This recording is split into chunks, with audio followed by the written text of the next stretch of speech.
In this episode of Founders Go Naked, we're very, very privileged to have Dato Michael Tan join us. Dato Michael, how are you? I'm good. I'm doing very good. Okay. Happy New Year.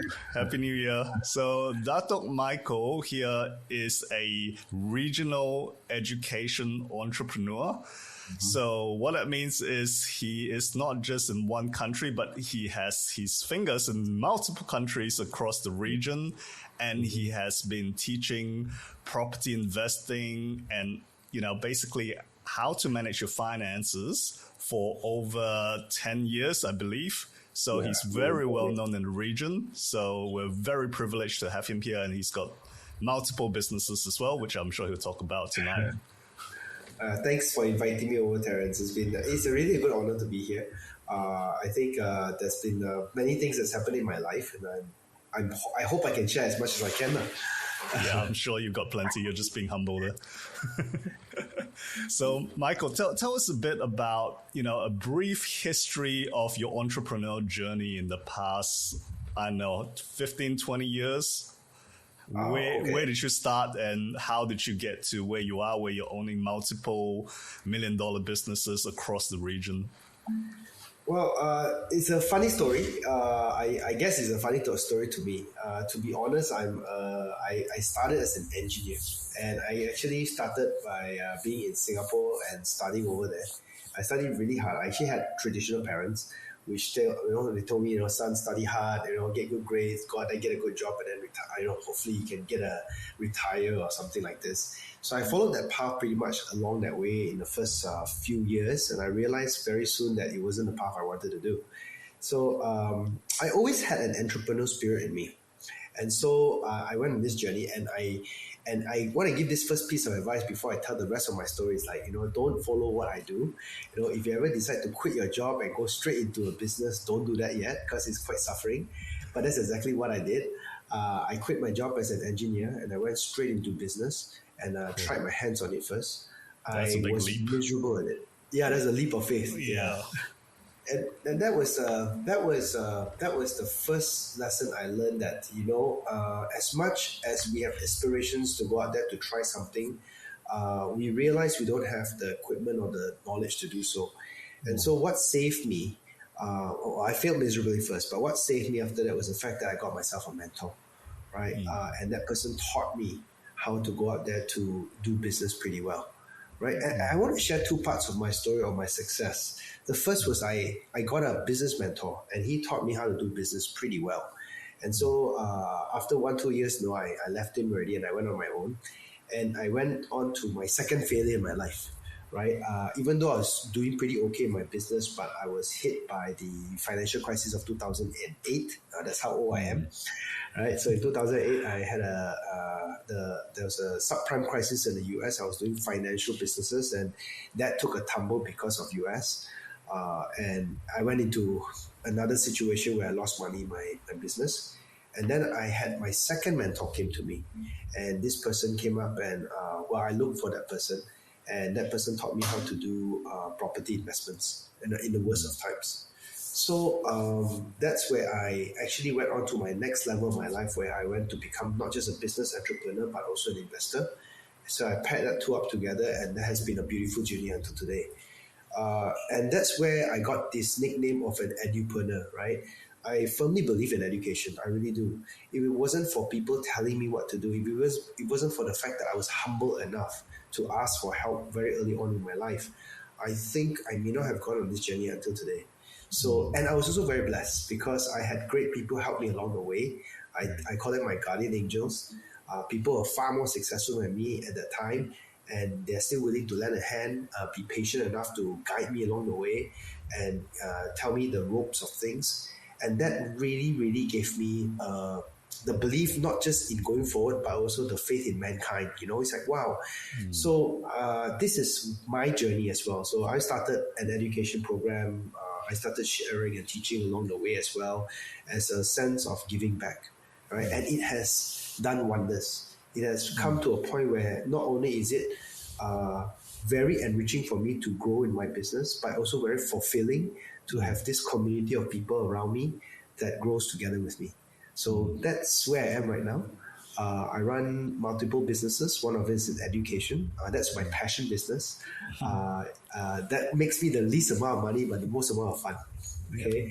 I run a property management business, property investment business. I run I'm investor in a plantation, two plantation companies, and I have several companies in the region, right?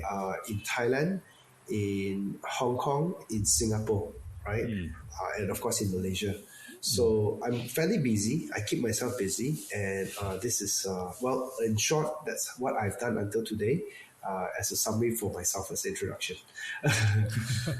That sounds like a lot of things, Michael. I mean, one of the cool things I like about you is that you actually practice what you preach. You're not like some of those gurus that had one success and then they are like just like teaching and making tons of money from teaching, but you actually walk the talk, right? And you're constantly still doing property investing in businesses and what have you, right? I guess I constantly intentionally fail just so I can share more to my students, I guess. No. I think that life is a journey. I have to be a bit selfish about this as well. I'll be honest with you, Terence. It's like sometimes I feel that when I share, it's actually my way of learning as well. Right? The more I share, actually more I understand some of the things I've done wrong, and it's a way for me to document. Like nowadays with all this right now, I'm sure I'm going to watch this podcast one day and say, oh yeah, those are the things I did and how I improved. So it's a two-way thing. And I also want to do this. I want to share this with you. One of the main reasons why I'm doing this is also because, again, I was an engineer. I never started, I didn't have miraculous gifts. I didn't come from a rich family.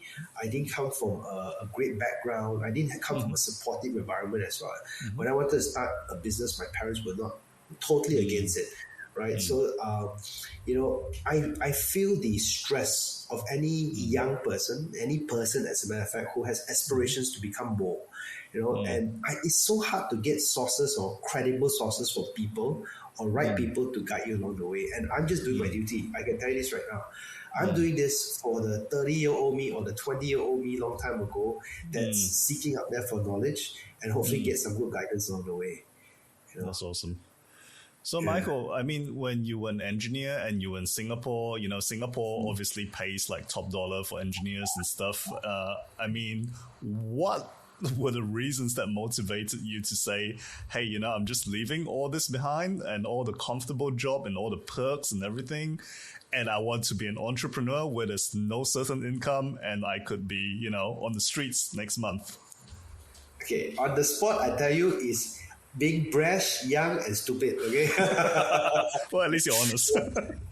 Anyone, at one time you tell us, oh, I can be better than my boss or something like that. And I probably thought something like that along that line. Seriously, right. It was like, I wanted something more. Well, okay. I think it's also behavior, right? I'm not a person that can comply to certain standards, and Singapore is a very, fine country, right? It's very systematic. Yes. It's a 9 to 5. You just do your jobs, you just deliver your results, your KPIs.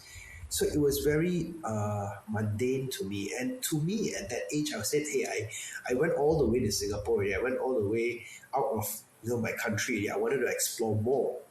And I guess it was that adventure that I wanted to look for. And so, yes, I did take a risk. I tell you, I had my regrets, like I said. When I jumped and I left my job in Singapore, I went back to Malaysia. I started this business and I went back to almost poor. I realized the value of money as well. And there were times I did have that regret.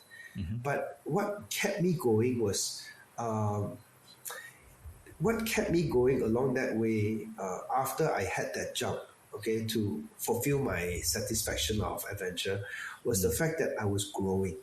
I really was. The very first part of entrepreneurship that inspires me, and I can tell you it's the best journey of my life, is my eyes were awakened. I had learnings day after day. I humbled myself down. I now know why my boss is so stressful and I admire him more. It's like, my ex-boss. I said, oh, now I know it's not easy to be a boss. And it really gave me the lessons in life that I would never have learned if I kept just being in a job. So that adventures were the ones that kept inspiring me to go forward. And it Okay. was no regrets until today. All right. So, I mean, if you had to turn back time and go back to that point in time, would you have done it any differently? Would you have just taken, resigned and just went off and did your own thing, or would you kind of do it more gradually? That's a very good question. So let me answer it in a very short way, and then maybe I'll give a long answer to it as well. Yeah, Okay. sure. So the quick answer is no or never. And before it sounds so simple, let me tell you the troubles I've got involved in, right? I've got involved in being locked up. I got involved in being beaten up. I've got involved in multiple court cases. I've got involved with people even breaking into my premises and stealing stuff. I've lost trucks. I've lost lorries that belong to me. Yeah, I've been called many things in my life. So there has been many mistakes. So when I say no, someone must be probably thinking, hey, Dato, that's crazy, right? I mean, wouldn't you want to erase all those things and just have a clean spot record, right? Yeah. And the answer I want to tell everybody over here is no, absolutely not. For every single one of those mistakes, that was where I grew, right? When I learned to overcome those failures, when I learned to overcome those mistakes, money that I've lost for clients, I then learned to be more responsible, to know and understand the value of that money, not just for me, but for my customers, right? From getting beaten up, also from dissatisfactions, understanding that we have to play on certain rules and not break them. Otherwise, we break them, you get yourself into trouble. So many things. So every single one of my mistakes, I don't call them mistakes nowadays. As a matter of fact, like I said, failures to me and mistakes to me are like gifts from God, telling me that I'm growing in life, and I'll pick them up and I'll learn from them and I grow. So if I had to turn back time, I don't think that I would have changed anything. As a matter of fact, I give blessings to every single success and failures I've had that made me who I am today. Nice. I mean, one thing they say, I'm not sure how true this is that the universe will keep on giving you the same lessons or the same, put you in the same situation until you learn from that mistake and grow from it. Otherwise, you keep getting stuck there. How true do you think that is? I truly believe in that. Now, I'm not Christian or religious by religion, but I do believe in God. I will tell you this: I have had situations in my life where I almost committed suicide. Yeah, there was a point I was so broke. I've lost so much. Like I said, I've lost so much failures in my life. There was one point when I was at the bridge, and I was always going to jump over. And I can tell you, it was divine intervention. You could call it faith in a higher being that has guided me to where I am today. So yes, I do believe that there is a message that the universe is giving us. We are here with a purpose in our lives, and so that message will continue to give us as a gift so that we grow in it. So we have to be very aware of all this and then take it in with pride, take it in with strength, and then overcome it and then learn it and then be grateful of it. That's my true ways of doing it until today. I think like so many people think, start complaining about the situation. Oh, why does this keep happening to me? But actually, maybe it's a gift, like you said, right? And you just if need you to don't mind, I want to learn share. If you don't mind, I want to share a quick story over here. Is it okay? Yeah, absolutely. About this thing about gifts, right? So let me just share one of these incidents where I failed in this business. And as a matter of fact, there's a customer that's quite close to us, and of course I lost money for her. It was a business and she lost money with me. Sorry, and when she found me, I thought she's gonna beat me up or punch me out already. Say, oh my gosh, And she then, as a matter of fact, instead of punching me, she came up to me and she gave me a big hug. Okay. And then from there she said, I understand and I forgive you. And I was utterly shocked. I was just about 30 years old then. I was really very young and I didn't understand. And this lady just gave me a hug and she said, hey, I understand, I forgive you. And I want to give you a gift. I go like, what? And she gave me a ticket to a seminar. Right? And it was, I don't know if I can mention it here. It's Millionaire Mind Intensive by Tia Faker. Right? It was a motivational, it was a personal development seminar. Yeah. right? And he gave me the tickets to it. I said, I understand maybe you're not yet experienced enough to run this business, so I want to give you this as a gift so you can learn some lessons. And then from there, I went to that seminar, and I tell you, it was so weird because when people are learning and everything like this, I learned from the experience. And so when he pointed out the mistakes, and when I went through all the things and they showed me the mistakes, I was crying my eyeballs out, right? And I was like, wow, I finally learned so many things from there. So yeah, life works in very mysterious ways. Right? I get gifts from many, many different ways. You just have to accept it, and then you grow from it. Yeah. So coming back to the point where you said you were on the bridge, right? And so you actually physically went to the bridge and were contemplating jumping off. Like, what at that point stopped you? Thankfully, of course. Well, okay, so I was actually clinically depressed at age 30 when my business failed. I lost about $6.5 million. Ouch. I couldn't sleep.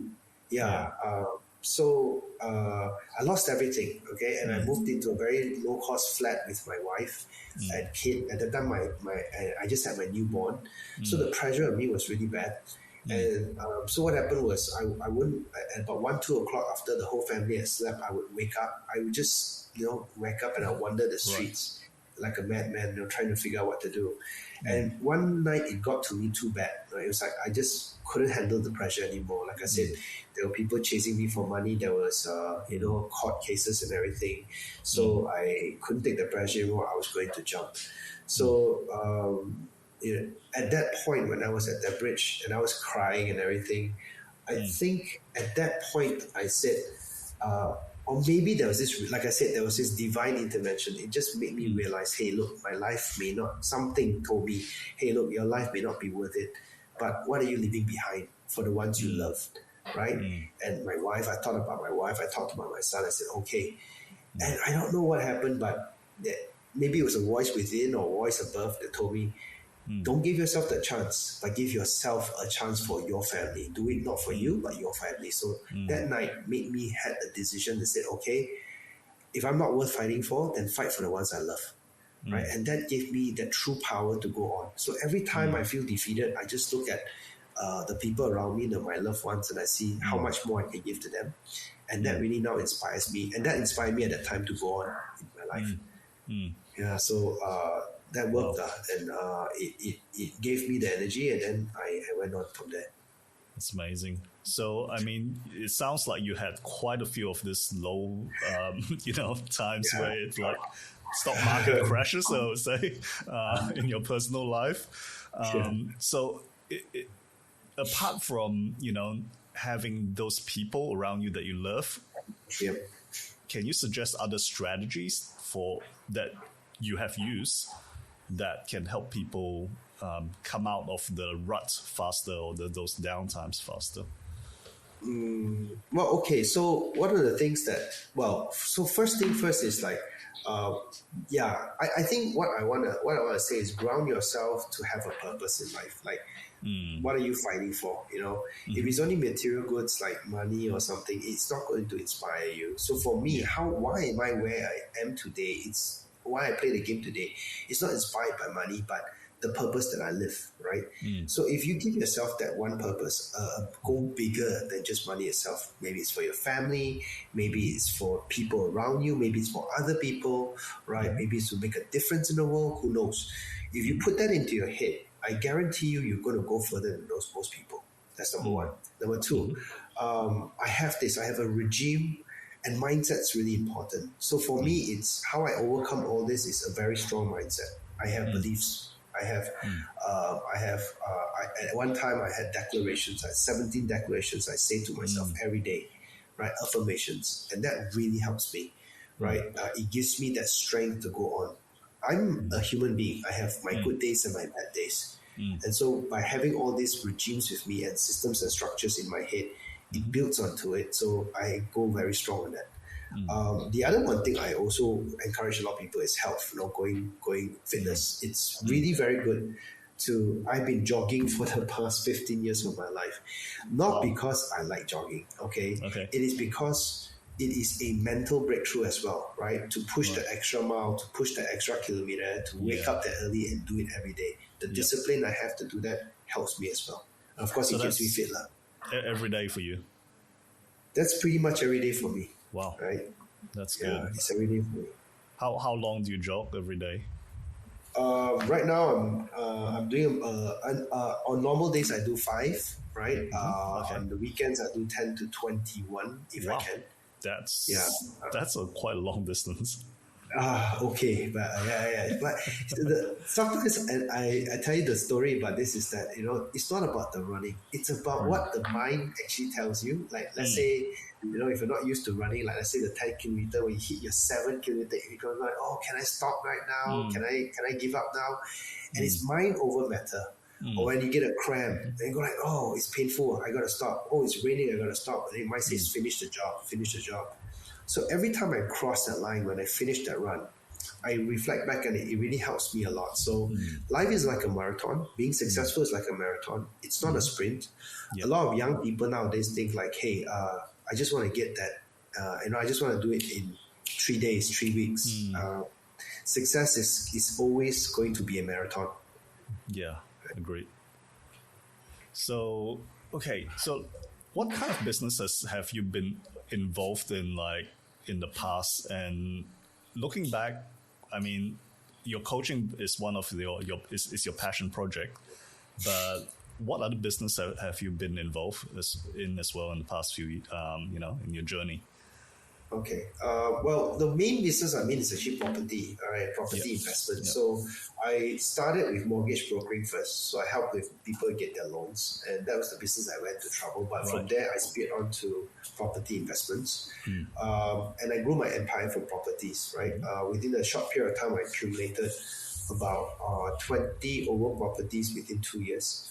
Right. Within 3 years, I accumulated close to 20 million ringgit worth of properties.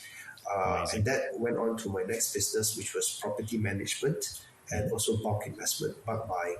Okay, so that's one big part of my chunk of my business and investment empire. Right, buying a lot of these kind of properties also requires a lot of management. So that's a team that actually handles that right now. And then the second one is, of course, my education, which I teach people how to buy properties, no money down. So that was the trick. The trick is that how I got my properties so well is because I mastered the art of buying it with little or no money down. And that's how I continue to buy until today. And that's the course I also teach a lot of people right now.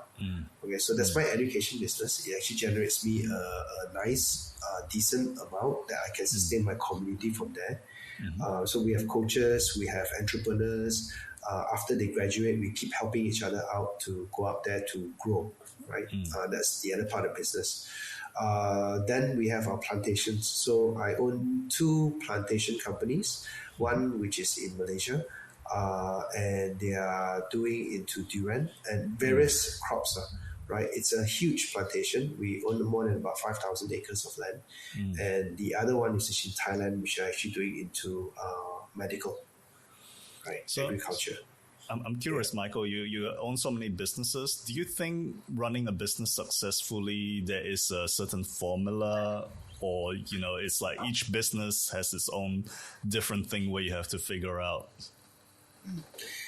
Okay, being an engineer, I'll tell you this right now. Everything is back to systems. Everything has a system. If you understand the DNA, all businesses are the same. So I have a system which I can put in regardless what business is in. Almost about 90% of the businesses out there fulfill within this system. I go through the flow, I measure the measurements, and it delivers. So everything is run systematically. If I don't do that, it's not going to work. The second thing is team. I always believe in a very good team. I empower the teams. I love the team members. They are the ones that are actually leading the business, not me. I'm just coming here to support, and that's the best part is having the great talents support the system to build the business. All right. And this system you basically customize for each business, where you can bring from one business to another, or you kind of need to design the system from scratch for each business? Actually, it's the same for all of them. right? Or Okay. I give you an example. Like what I mean is basically the departments you have. You basically have 5 major departments: your marketing, your sales, your production, your admin, and your accounts. So everything falls into it, regardless of what the products are like, right? So you basically have that for your business. We also have KPIs on the sales figures, right? So every company has a sales figure. So the system's about the same. It's just that what do you sell, which is different. So we tweak it a little bit, but all of them are using the same formulas, right? And so from there, I have my daily, weekly reports. So nowadays, I tend to sit down and do more meetings than actually do the actual physical work. So like, I give you an example, like Wednesdays, I have 2 company meetings, the Singapore company and my property company. And then after that, on Thursdays, I have my agriculture company. And then after that, on the afternoons, I have my education company. So those are different days for different company meetings, and it's the same reporting system, just that different people reporting to me on different KPIs, but based on the same formula. So it runs pretty much well. Okay, and then the team just executes for you after the meetings every week. Beautiful. Yes. Yeah. Beautiful. So, Michael, I got a question. This is pertaining to like running a coaching slash speaking business, right? If someone is like just starting off and they're kind of like got a few clients, but they really want to scale to like 7 figures, 8 figures, like what you have done, what do you think is the secret to scaling a coaching business? Wow, that's a good question, and I have to I have to think deep for this one. Maybe I want to answer it this other way. Okay, I'm not sure. I have to honestly tell you, I don't know the hidden formula. But I will tell you a little bit about what I think. Is it okay? Yeah, absolutely. I challenge every coach out there who wants to be a coach. Okay, what is your intention? All right, and I really want to push it that way, because let me tell you, and I know this sounds really, maybe it's cliche, right? Yeah, but my intention is to change a life. I'm not kidding, right? I am obsessed in my coaching to change lives. Now, you probably were thinking right now, hey, this guy over here, Dato Michael, he's just teaching property. Why is he talking about changing lives? Let me tell you the little secrets behind. For me, it's not about property investment. When a person comes to me and say, hey, I want to be successful, right? I want to buy a property. Sure, I've got the systems to teach the person. I'll teach the person. But what I'm looking for when I see the person is what's stopping him from being the success he wants to be. And I go deep. I ask him the questions that stops him, maybe in his past, maybe it's in characters, and I try to tweak it to break through. I look for the breakthroughs. So when I coach, what I'm looking for is the breakthroughs, right? And I do everything and anything necessary. So I know this sounds funny, but even in my coaching programs, which is a technical coaching program, right? It's all formulas and systems. People cry, people break down. Okay, they have this, for me, that's the greatest fulfillment when they have this self-awareness. They go like, wow, I realize now why I'm stopping myself from being successful. And when that breakthrough happens, when you see your clients have that, I tell you, the spark in their eyes, the success, and they become a totally different person with less limitations, right? You are a success. So that's how I created a successful coaching business, is that I went above and beyond just delivering property results to them. I delivered life results to them. And that made me, and if you do Google me and check me out, or even my programs, that made this whole program a very raving success, because you create what we call raving fans. People who will swear by you, who tells people, hey, go see this guy if you want this more in your life. And that, I believe, is my secret recipe. Yeah, I mean, Michael, I hear you, because I actually met some of your students before at a birthday party like 2 months ago, the party we went to. And they were actually thanking me for doing your advertising, because they were saying, hey, if you didn't do Michael's advertising, we probably won't be here today, and they were so grateful. And I was like, wow, this is like, Michael really delivers the goods. Okay, well, thank you very much. It's good to hear that as well. But I think that Yeah, go on. Sorry, Going Michael. there. No, I think it's at the Please end of the finish. day, for me was actually the one fun part about it is that I did it out of. I think one of the things I also want to say is this. I know it also sounds a bit cliches, but do what you love what you do, right? I really love what I do. So if you're going into this coaching or any business, I believe you must have some sort of passion in it first, Yeah. because that passion really makes that makes that it's the extra sauce that makes you special, you know. So I would encourage those that are going into the business or are doing the business, find that spark within you, because that will really be your signature, you know. Yeah. That is your I guess unfair advantage, isn't it? If you have that passion, Oh, no matter what happens, you just continue to do it because you just love doing it, and you wouldn't do anything else. Even if you do it for free, you will also still be doing it.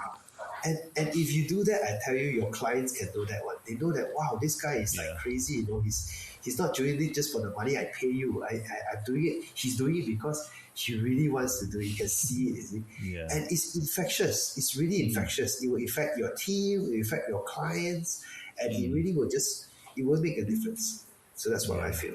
Yeah, I think that's a brilliant advice, because I think so many coaches that I know, they maybe do a course and they think they're told that, hey, if you become a coach, you could make 6 figures, 7 figures, in a short period of time, and then they jump into it, maybe for the wrong reasons. But I think it's so important to come back to the why.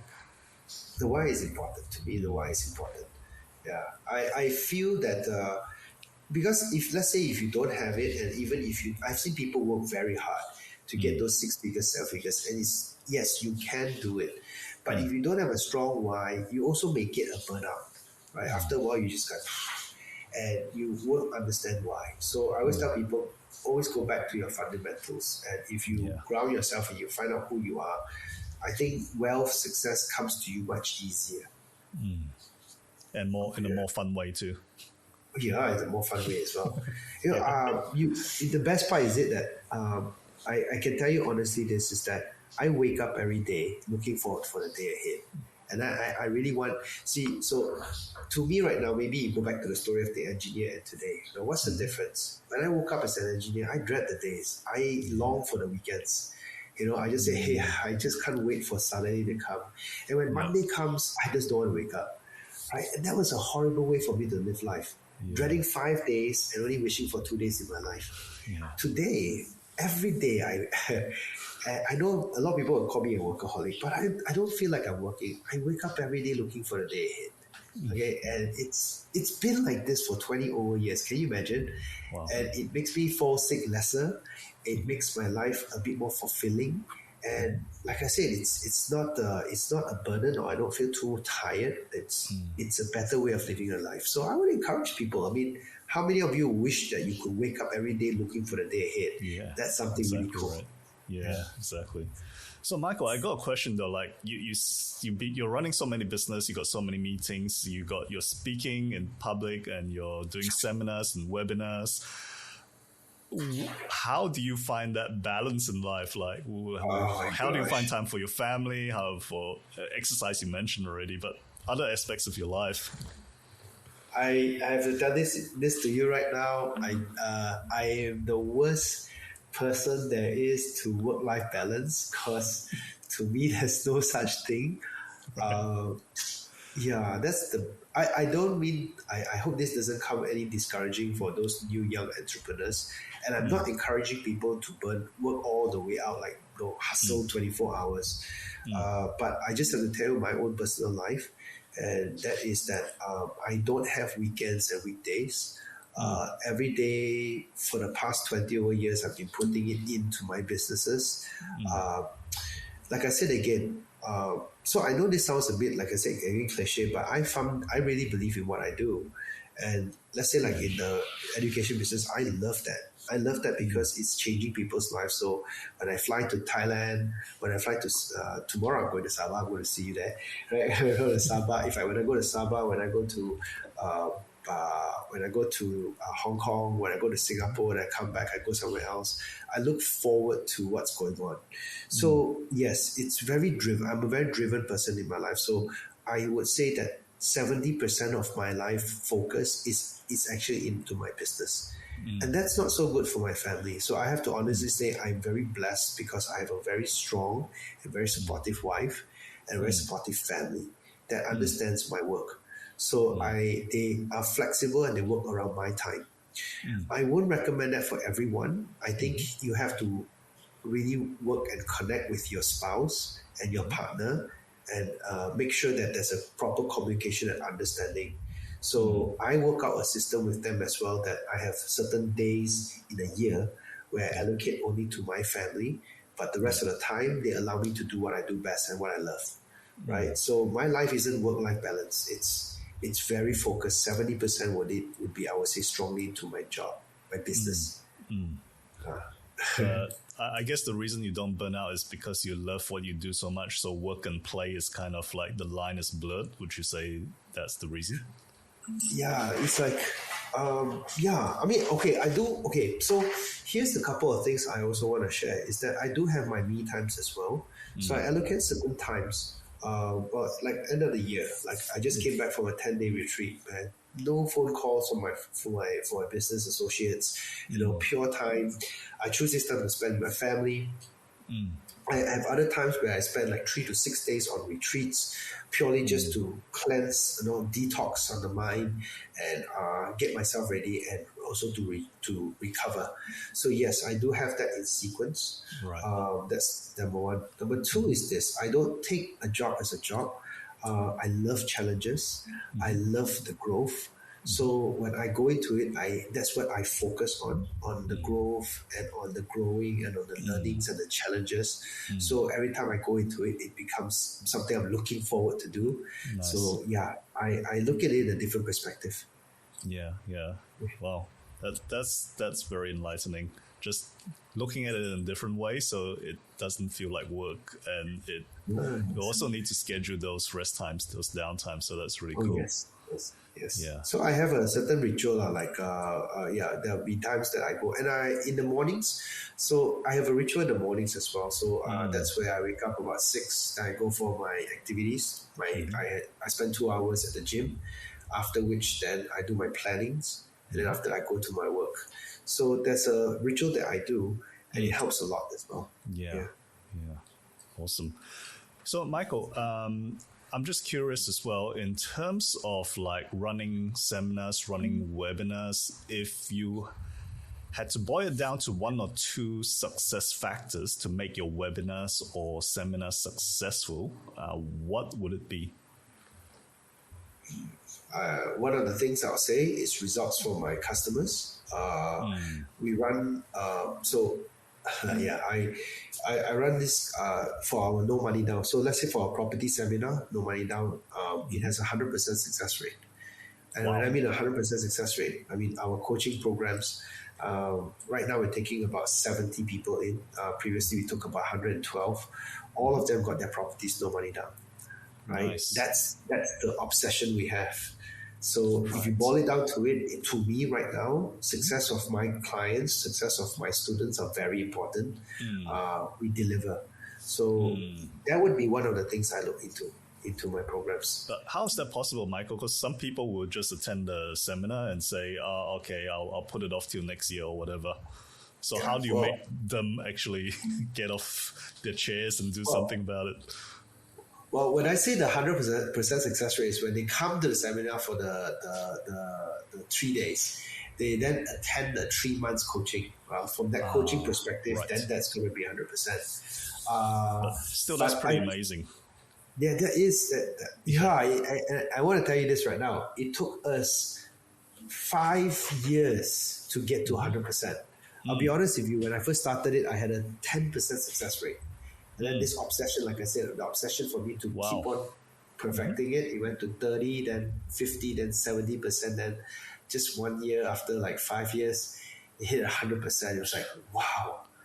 And it has been maintaining the 100% until today. Wow. Yeah, because as you say, the 10%, that's like the industry standard, right? Where someone attends a high-level program and 10% of them take action, the other 90% do nothing about it. So I know it sounds hard to believe, but here's the thing, okay? So how did I manage to get that? Is because success breeds success. And it's not me who actually got this. If you don't mind me sharing a little bit, the uniqueness of this program is that we have a community. So the people who actually, so how did I make this happen was the first 10% who was a success, I called up to them and say, hey, would you mind come back and volunteer your time to share and help out with the rest of the people that comes in the new batch and share your success? And they go like, how long will this take? Say, okay, for the next 3 months, okay, you come in on and off and help out while I'm coaching them. They said, sure. So they took on the job and they volunteered the time and they loved it. The funny thing was this, it's not that I don't want to pay. I don't want to make it into a paying thing. So they come back and volunteer the time. And, when they saw other people get successful, they go like, hey, can I come back again the next round? I also still want to coach. So that's what happened. And then the 20% who became successful came back again as well.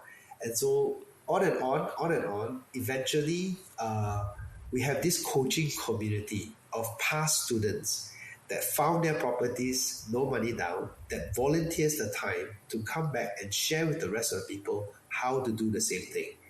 Amazing. And that's the beauty of this, right? It's a success breeds success, and it's not even me. It is past people coming back to the community and helping the rest. And the best part about it is, it's not just happening here in Malaysia. We have the same community happening in Thailand, right? And we have the same community happening in Hong Kong and also in Cambodia. Wow, amazing.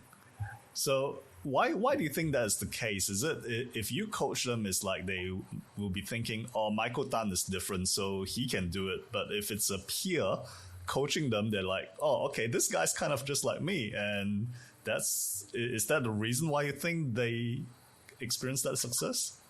Well, but we also have a system whereby, the seniors, right? They have seniors on top of them who have actually bought like 3 or 4, right? And then the seniors. So I have a master coach right now who has bought a lot. So I'm not the only success right now. We have like multi-millionaires in this whole program coming back and volunteering their time to support the rest of the program. So it's an ecosystem. So actually, I believe if a person comes in and walks in and sees this, and another person who's already successful coming to go and teach him, and then on top of him is another person who is already quite fairly successful as investor helping as well. It's like an ecosystem. And so what instills in a new person who has never done this before is a belief. It goes like, wow. Like, oh, wow, there's actually not just one person who's got it done before, but a whole group of them. Right. And if they can do it, I think we can do it as well. Right. So half the battle is already defeated by the fact that there's so many people coming in and saying, hey, we have all done it. I'm waiting for you to do it. Yeah. Nice. I love it. So that's the beauty of things. Fascinating, Michael. Thank you so much for your time. Just to end, if people want to find out more about you and how do they get in touch with you and how do they enroll in your courses as well? Okay, well look us up. Okay, just Google that. Find out Michael Tan LOL at Facebook, and you probably can find me over there as well. If not, just right there. Get started in property investment, no money down. That's the course that we have. I know it's a handful of it, but if you type that in, you should get us as well. But you leave me a message in Facebook, and if you've heard about this and everything else, more than happy to give you the guidance you want. And if you feel free, then drop by and maybe I give you a link to one of the Zooms or seminars that I will be having, and you can learn more. You can chat more with me then. Yeah, but that's pretty much how you can get me in Facebook. Okay, so that's Michael Tan LOL. Live out loud. Oh, okay, right. Yeah. So it's not laugh out loud; it's live out loud. No, laugh out loud. Live out loud. Yeah. Okay, in Facebook. All right, and you probably can find me there. Yeah. Okay, make sure you follow Michael if you want to learn more. And thank you for watching this episode.